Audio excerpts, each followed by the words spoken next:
Film शुरू होती है जब नैरेटर हेलेन मिरेन बार्बी गुड़िया के समाज पर इसके इतिहासी प्रभाव को समझाते हैं, जिस पर मौजूद 1959 की मूल बार्बी की एक क्लिप के साथ, जो एक रेगिस्तानी दृश्य के ऊपर उभृत है। इसके साथ ही छोटी लड़कियां जो बेबी गुड़ियों के साथ खेल रही हैं, वे अपनी गुड़ियों को नष्ट करने लगती हैं।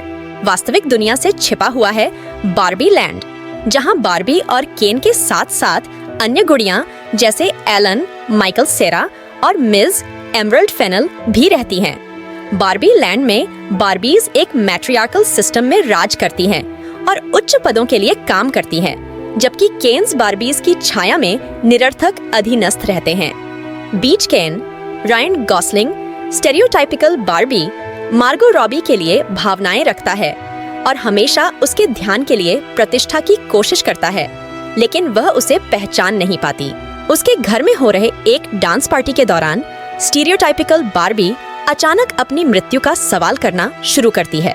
अगले दिन बार्बी एक अस्तित्व संदेह में पड़ती है, जिसमें उसे अपने अच्छे त्वचा पर दाग और उसके ताक उठे पैरों के साथ कई घटनाएं जैसा अनुभव होता है।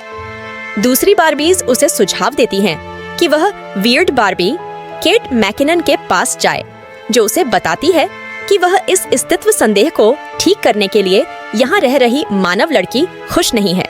इसे ठीक करने के लिए बार्बी को वास्तविक दुनिया में जाना होगा, वहाँ लड़की को ढूंढना होगा और उसकी मदद करनी होगी।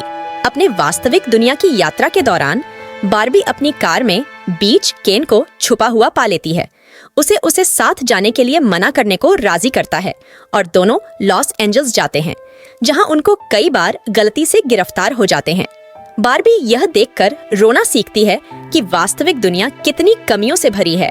फिर एक बूढ़ी औरत की सुंदरता की प्रशंसा करती है। केन भटकता है और पूर्ववर्तीपन की खोज करता है, जिससे उसे पहली बार स्वीकृति मिलती है। उस उत्साह से भरी हुई हालत में वह उत्साहित होकर बार्बी लैंड में वापस यात्रा करता है। स्थानीय स्कूल में बार्बी अपनी मानव लड़की साशा अरियाना ग्रीनब्लैट को खोजती है और उसकी मदद करने का प्रयास करती है।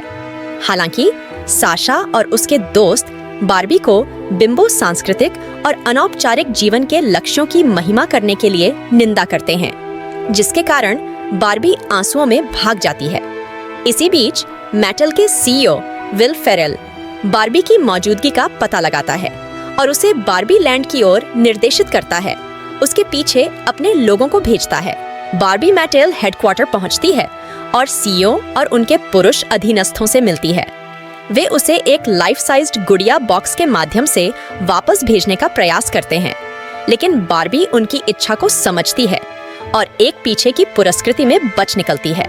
उसे साशा और उसकी माँ ग्लोरिया अमेरिका फेरेरा की मदद मिलती है, जिनका पता चलता है कि बार्बी की चिंताओं का कारण ग्लोरिया है।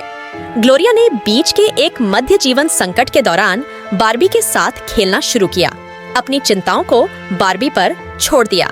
तीनों, जो यह नहीं जानते कि उनके पीछे सीईओ और उसके सहयोगी छद्म हैं, बार्बी लैंड की ओर यात्रा करते हैं। बार्बी लैंड पहुंचने पर तीनों को यह मिलता है कि केन ने अपने सहकर्मी केन्स के साथ मिलकर सिस्टम को गिरा दिया है, जिससे वह बार्बीज को आज्ञाकारी प्रेमिकाओं के रूप में बंधन में डाल रहे हैं। उन्हें अपने नए पैट्रियार्की को बार्बी लैंड संविधान में स्थापित करने की योजना भी है, जिसे वे अगले दिन करेंगे।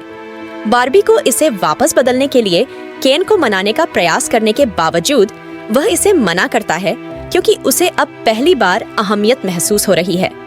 बार्बी डिप्रेशन में डूब जाती है जब ग्लोरिया एक महिला होने के बारे में भाषण देती है, जिससे बार्बी को बार्बी लैंड को बचाने के लिए प्रेरित होती है। Barbie, Gloria, Sasha, weird Barbie, Alan, जो केन के नए नियम के खिलाफ है, और अन्य बंद किए गए बार्बीज और केन्स एक योजना बनाते हैं। ग्लोरिया के भाषण का उपयोग करके वे बार्बीज को उनकी अधीनता से मुक्त करते हैं और उन्हें संविधान बदलने से ध्यान हटाने के लिए केन्स को एक दूसरे के खिलाफ कर देते हैं। जब केन्स समुद्र तट पर लड़ते हैं, बार्बीज ने बार्बी लैंड की मैट्रियार्की को संविधान में पुनः स्थापित कर दिया है। चिंतित केन अपनी कमी का व्यक्ति के रूप में निराशा व्यक्त करता है। जिस पर उसे बार्बी ने उसकी अपनी शख्सियत बनने के लिए प्रेरित किया है। दोनों अपनी गलतियों के लिए एक दूसरे से माफी मांगते हैं। प्रेसिडेंट बार्बी इस्सा राय मेटल के सीईओ के साथ मित्रपूर्ण समझौता करती है, फिर केन्स और अन्य बंद किए गए खिलौनों के लिए समानता को स्वीकृति देती है। बार्बी, जो अभी भी अपनी असली पहचान से अनिश्चित है, रूथ हैंडलर, रिया पर्लमन, मेटल के सह संस्थापक और उसके निर्माता के रूप में मिलती है। रूथ बताती है कि बार्बी का कोई विशिष्ट उद्देश्य नहीं है, क्योंकि उसकी प्रगति हमेशा उसकी जड़ों से अधिक होती रहेगी। उसने बार्बी को मातृत्व के दृष्टांत दिखाए, उसे अपने मार्ग को चुनने के लिए प्रोत्साहित करते हुए। बार्बी निर्णय करती है कि वह मानव के रूप में वास्तविक दुनिया में रहेगी, जिसे वह बारबारा हैंडलर के नाम से जानेगी। ग्लोरिया और साशा उसे एक अपॉइंटमेंट के लिए ड्राइव करती हैं, जहां बार्बी गर्व से घोषणा करती है कि वह वहां अपने गायनेकोलॉजिस्ट से मिलने आई हैं।